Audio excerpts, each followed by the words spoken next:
जी हृदय शाह जी, सुनने में आ रहा है कि आप नगर परिषद के सभापति उम्मीदवार होने जा रहे हैं, तो ये बताइए कि सभापति का पद सामान्य कर दिया गया है या अभी अनौपचारिक घोषणा हुई है? पहले तो मैं आपको बहुत बहुत धन्यवाद दूंगा कि आप इस नाजीज से भी इंटरव्यू ले रहे हैं। और प्रश्न है जहां तक कि सभापति पद का आरक्षण का, तो अब तक निर्वाचन आयोग से अधिकृत होकर के कोई ऐसा समाचार नहीं आया है, लेकिन सोशल मीडिया या अन्य माध्यमों से जो जानकारी प्राप्त हो रही है, सभापति का सीट सामान्य का, संभवतः सामान्य ही होगा। अगर सभापति का पद सामान्य हो जाता है तो इससे क्या असर होगा जनता या जो पूर्व प्रत्याशी हैं उन पे? सभापति का सीट अगर सामान्य होता है तो निश्चित रूप से सारे समीकरणों पर असर पड़ेगा। इसका जो चुनाव का जो परिणाम होगा उस पर भी असर पड़ेगा, और सामान्य हो जाने से सभी वर्गों को प्रतिनिधित्व करने का और अपनी क्षमता को दिखलाने का मौका मिलेगा। इसलिए सामान्य हो जाए यह लालगंज नगर के हित में है। यानी सामान्य होना लालगंज नगर के हित में ही है। जी। एक चीज बताइएगा कि पूर्व में बहुत सारे सभापति रहे होंगे, काफी पुराना लालगंज नगर परिषद है और पहले चेयरमैन वगैरह हुआ करते थे, अब सभापति हो रहे हैं, तो पूर्व में जो भी सभापति रहे हैं वो किन कार्यों को किए हैं और क्या ऐसा कार्य था जो करना चाहिए और वो नहीं कर पाए? चूंकि आपने पूर्व सम्मानीय अध्यक्ष के विषय में बात किया है, तो चूंकि अपना लालगंज नगर पालिका काफी पुराना है, इसलिए उतना पुराना न जा करके ये जो आपको सुपरसीड होने के बाद में जो चुनावी प्रक्रिया त्रिस्तरीय बिहार में शुरू हुई 2002 से, उस समय से अब तक अगर देखा जाए तो लालगंज नगर परिषद में, लालगंज नगर पंचायत में मात्र मान्यवर आदरणीय राजेश्वर पुरी जी ही सभापति का, चेयरमैन का भूमिका अदा किए और वह लालगंज के विकास के लिए एक नहीं अनेकों योजना को लाए। जो आज लालगंज में कुछ अगर दिख रहा है काम, तो वह राजेश्वर पुरी जी के ही द्वारा किया गया हुआ है, चाहे वह नगर पंचायत का प्रशासनिक कार्यालय हो या पूरे शहर में जितने भी अभी जो सड़कें नजर आ रही हैं, वह लगभग उसमें से सड़कें राजेश्वर पुरी जी के समय का है। और उसके अलावा भी उन्होंने बहुत सारी योजनाओं को लाया था, लेकिन बाद बाकी जो भी सभापति बने, चेयरमैन बने, वह स्वाभाविक रूप से अपने व्यवसाय में व्यस्त रहे और लालगंज के प्रति उनका कोई सोच नहीं रहा, जिसके कारण आज लालगंज गर्त में चला गया है। अच्छा, कई जगह ऐसा देखा गया है, चाहे वो नगर निगम हो, नगर पंचायत हो, नगर परिषद हो, 2.5 साल पुरते अविश्वास प्रस्ताव लगा दिया जाता था। तो ये अविश्वास प्रस्ताव से घाटा किसे होता था, नेताओं को या जनता को? निश्चित रूप से एक ये संवैधानिक व्यवस्था था पहले, और इससे नुकसान अविश्वास के खेला में कहीं न कहीं से नगर क्षेत्र का होता है।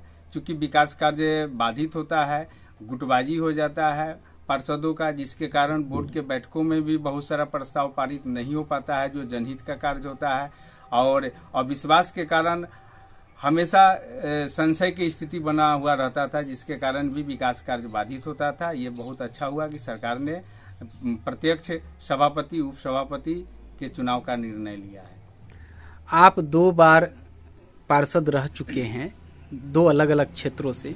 आपने अपने पार्षद रहते हुए क्या कार्य किया क्षेत्रों के लिए? सही बात है, मुझे 2 बार प्रतिनिधित्व का मौका मिला।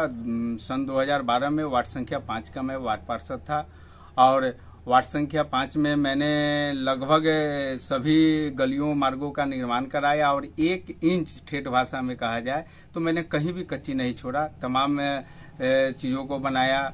उसके बाद में 178 लोगों का मकान स्वीकृत कराया वार्ड नंबर 5 में, लगभग लोगों का शौचालय निर्माण कार्य कराया, एक नल जल योजना भी स्वीकृत कराया था वार्ड नंबर 5 में। लाइट भी जहां तक उस समय जो उपलब्ध था लाइट भी लगा था, यानी कि वार्ड नंबर 5 में भी हम अपने स्तर से कहीं शिकायत का मौका नहीं दिए। फिर 2017 में वार्ड संख्या 1 का मुझे प्रतिनिधित्व करने का मौका मिला।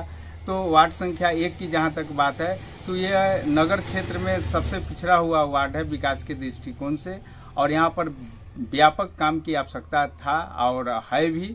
तो मैं यहाँ पर अब तक आपको मकान का 342 लोगों का मकान बनवाया, मकान का स्वीकृति कराया। उसके बाद में शौचालय वगैरह का काम भी हुआ है, उज्ज्वला गैस कनेक्शन का, आयुष्मान भारत का, और नली गली योजना के तहत 20 गो रोड गलियों का स्वीकृति प्रदान कराया, लेकिन आवंटन उपलब्ध नहीं हुआ राज्य सरकार के स्तर से। इसलिए पूरे लालगंज नगर परिषद के नली गली योजना अब तक लंबित है।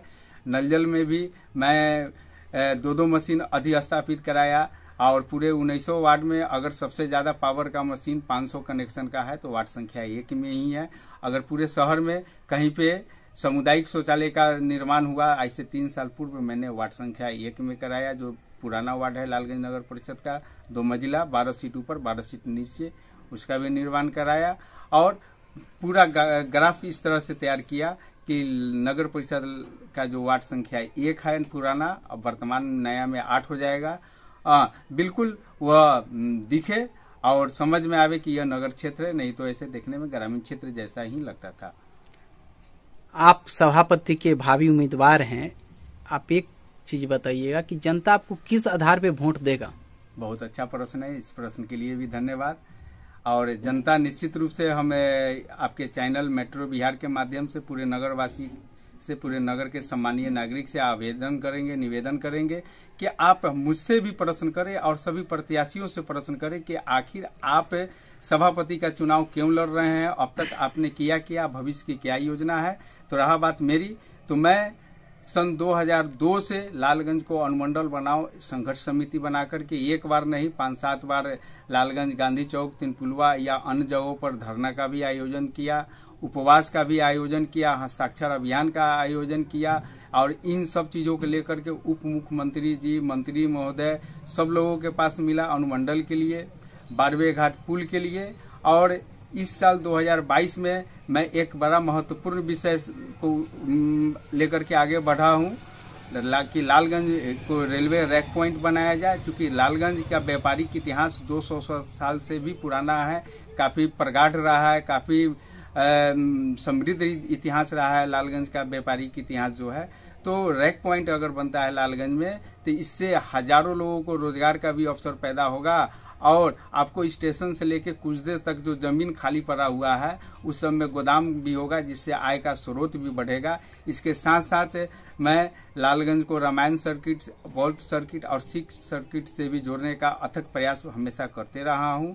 और आपके माध्यम से भी मैं, आपके मेट्रो बिहार के माध्यम से भी मैं अनेकों बार कहा हूं कि मैं किन किन विषयों पर लगातार लालगंज के विकास के लिए प्रयासरत रहा हूं, और मेरा सोच है कि लालगंज को समृद्ध बनाए, वैभवशाली बनाए, और लालगंज को गंदगी से मुक्ति दिलाए। ये जो लालगंज को मच्छरगंज बना दिया गया है, इससे 3 महीना में लालगंज को मच्छर से मुक्ति दिलाए, क्योंकि ये एक सबका जैविक प्रक्रिया है, उस जैविक प्रक्रिया से इसको समूल नष्ट किया जा सकता है।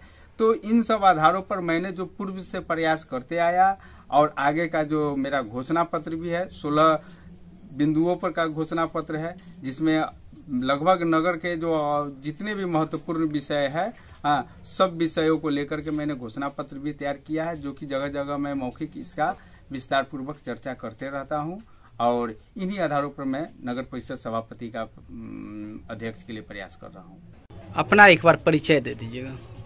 जी, मैं हृदय कुमार शाह, पूर्व वार्ड पार्षद, वार्ड संख्या 5, निवर्तमान वार्ड संख्या 1, नगर परिषद लालगंज, और भावी प्रत्याशी सभापति लालगंज नगर परिषद।